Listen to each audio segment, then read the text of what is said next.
Angel Reese is under fire from the Chicago Sky general manager. Angel Reese's frustration was unmistakable the moment she realized she would not be stepping back onto the court. The Chicago Sky trailed by over 30 points midway through the second quarter, and head coach Tyler Marsh made the unusual decision to bench his entire starting lineup, not for a strategic reset, but simply to halt the bleeding. Reese, whose college career had been defined by highlight reel hustle and dominant boards, remained on the sidelines, arms crossed and eyes burning with anger. She had been drafted amid fanfare as the next great WNBA star, the player who would lift Chicago back into contention. Instead, she watched helplessly as the Phoenix Mercury dismantled her team one basket at a time. She's saying, I'm also the face of women's basketball besides Caitlin Clark. But the fact is, she absolutely sucks. She's really bad. And the things that are taking over social media right now, I don't know if it's in your feed right now, but it's in mine. It's these people celebrating Angel Reese's first basket. They're taking a big bet. I don't know what platform they're doing it on, but they're saying Angel Reese to miss the first basket. And they're watching intently as she drives, as she's waiting to score the first goal, the first basket, right? And she misses. Well, today was every single time, and people are saying we got to tail this bet. The video I got sent today multiple times was day 4 of watching Angel Reese miss the first basket, or betting on Angel Reese to miss the first basket, and it was a long play. If people are betting on you to miss the first basket in every single game, I'm not saying I can beat her one-on-one because she's a tall woman. From the opening tip, it was a nightmare. Phoenix's guards zipped past defenders, hitting easy layups and converting three-pointers with uncanny accuracy. By the end of the first quarter, the scoreboard read 31-8, and the crowd at Wintrust Arena had shifted from curious anticipation to disgruntled murmurs. Reese, usually aggressive in seeking rebounds, found herself boxed out or left unattended, her mere presence failing to change the outcome of possessions. Each time she touched the ball, the Mercury's defenders swarmed, forcing hurried shots that clanged off the rim. When she attempted to push through traffic for a layup, she was met by two defenders ready to strip or block. Foul! First of all, they was losing. Let's get that part. No, they weren't losing. They were getting their butt kicked. Even better. You losing, you upset. Okay? Things ain't going your way, right? Maybe I'm not getting the ball. Anything can happen. But when you in the heat of a game, no matter who it is, a person can't tell you how you should feel. It's reactions. There's times where some of the game happens, I'm pissed off, and I look at it and say, oh, I was tripping. But when your mindset is to go out there and ball, to be aggressive, right? To never back down, and the person I'm going gets, I don't know if it's real beef, but it's some basketball competitive tension there. You know what I'm saying? Of course. And if it wasn't Caitlin that fouled him, anybody else that fouled her a certain way, she might get upset. And there's nothing wrong with that because we see it in basketball too. Wait a minute. You're saying that if it had been anybody else fouling her, she would have reacted the exact same way. What I'm saying is, now maybe that might have something more to do with it, but I'm saying if you foul me a certain way, I don't care who it is. It could be my best friend or somebody I don't like. That's anybody's sports. No. You are ignoring the history of Caitlin. I'm not. As the deficit swelled past 35, Marsh made his move. He yanked Reese and her fellow starters, replacing them with bench players who, though eager to prove themselves, were simply spectators to another lopsided collapse.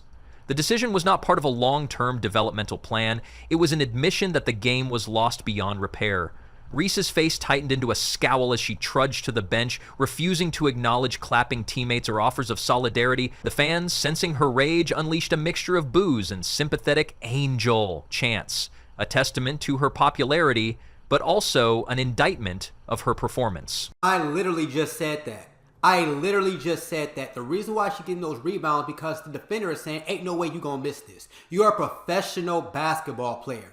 I literally just said that. She's the only one prepared to get the rebound because she knows she's about to miss. But if you're a defender, it's like, there's no way you're going to miss that, so I'm not going to... Reese's final stat line was stark. 0 made field goals on 8 attempts, 2 made free throws, 5 turnovers, and 12 rebounds, 8 of which came off her own misses. On paper, it looked like effort. The rebounds showed she never gave up on loose balls. But context was everything. Those offensive boards were often the product of missed layups, her tenacity barely masking a glaring inability to finish. Each rebound felt like a small victory, only to be undone by another missed shot or careless pass. Critics pounced, labeling her hustle without result, and arguing that her college success had not prepared her for the WNBA's physicality and speed. Basketball play, refs got it right. Move on. Angel Reese says, hey, we can't move on yet until obviously we do our job and completely deliberate your reaction and everybody else's reaction on national television. It's been the most polarizing conversation in all of sports over the last over the last 24 hours, rather.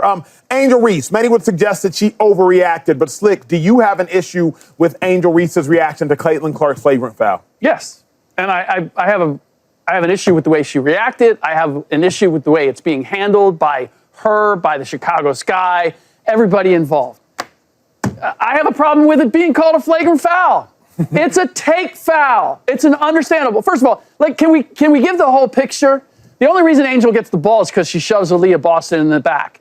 And Caitlin sees that, and she's like, you know what? You're not getting a bucket off of that. I'm going to put you on the free throw line. And Angel acts as if, wait a minute, you're getting your butt kicked. In the locker room after the game, Marsh addressed the media with uncharacteristic candor. He admitted the offense had failed to create quality looks for post players, that spacing broke down under Phoenix's pressure, and that his system needed adjustment. But he also made it clear that player performance was non-negotiable. You have to earn your minutes, he said, his gaze briefly drifting to Reese as if to punctuate his point. If you're not producing, you're not on the floor. That's the reality of this league. The coach's words were diplomatic, yet firm, an unmistakable warning that his job and Reese's depended on immediate improvement. Manager names Angel Reese by name and says, we need more out of you. Now I'm scrolling through Twitter, doing my thing. You guys know how I do. Got the air breezing through my hair in those Twitter streets. I do. And I take a look, and I see something that catches my attention. The Chicago Sky make a request to Angel Reese amid losing streak. Interesting. What is this request? Let's listen, shall we? Listen along as I read aloud. Under new head coach Tyler Marsh, Angel Reese and the Chicago Sky got off to a rough start. In the 2025 WNBA season, they fell to 3-6 through the first 8 games. The Sky will have a chance to end a 2-game skid on Friday night, facing Brittany Griner and the Atlanta Dream at Gateway Center in Atlanta. Reese has seen her numbers drop from her rookie season to her second in 2025. She is averaging... Reese, never one to shirk accountability, spoke afterward in measured tones, but the undercurrent of anger was obvious. She acknowledged her shooting struggles and the weight of expectations that came with being a top draft pick. She insisted she would work tirelessly to refine her post moves, improve her decision-making, and adapt to the pro game's demands. I came here to win, she declared. I'm going to fix this, but today was not my day. It was a vow, heavy with the implication that this slump could not continue. Cheryl, do you agree with both Clark and Reese saying this was a basketball play, or was this flagrant foul bigger than that? I don't have an issue with the foul. I thought it was a hard foul. Yep, I thought the refs got it right. And to Angel's point, move on. My issue wasn't even with the foul, right? If you're going to foul somebody, I was always taught you don't give up an easy basket, period. And that's what I thought Caitlin did. My thing with that was, stand in it. Stand on business. Yeah, Okay. right? Don't walk away. My other issue was, I also have always been taught when I played, go grab your own teammate, don't come grab my teammate. So where Aaliyah Boston went over to Angel and was kind of like, we ain't gonna do that. To me, you gotta go get your own teammate. I didn't have a problem with the foul. I thought it was hard. Analysts dissected every aspect of her game. Some pointed to her lack of a reliable go-to move around the basket, suggesting she needed to develop a more versatile offensive repertoire. Others said the Sky's defensive breakdowns left her isolated, forcing her into one-on-one matchups she wasn't ready for. On offense, her tendency to shoot through heavy traffic rather than passing out or stepping back for mid-range attempts became emblematic of her struggles. Even her free throw form, once rock solid in college, looked uncertain under pressure. Each flaw was magnified by the national television spotlight. You grab your own teammate, because when you step in, things tend to happen when you try to mess with the opposing team's players. But I'm sorry. She was walking off. But the other part of that is, where were Angel's teammates? Hey, can we see that again? Can we watch that one more time, please? Caitlin was walking off, so there was no need for nobody to grab her. But don't grab my teammate. Well, I dig that. I hear you in that regard, but there was no need for her to grab Caitlin. Caitlin was walking off. But Aaliyah actually kind of. Yeah. And Cardozo shoved Angel a little bit. Pull Angel away. I got no issue with none of it. It's just basketball soft as hell right now. On both sides of it. There ain't no damn flagrant foul, man. That's not a flagrant, It a was. hard foul? Damn flagrant It foul. was. Angel's push was a lot harder. Yeah, well, Flagrant it foul, was. man. Not the initial part, but Caitlin later on.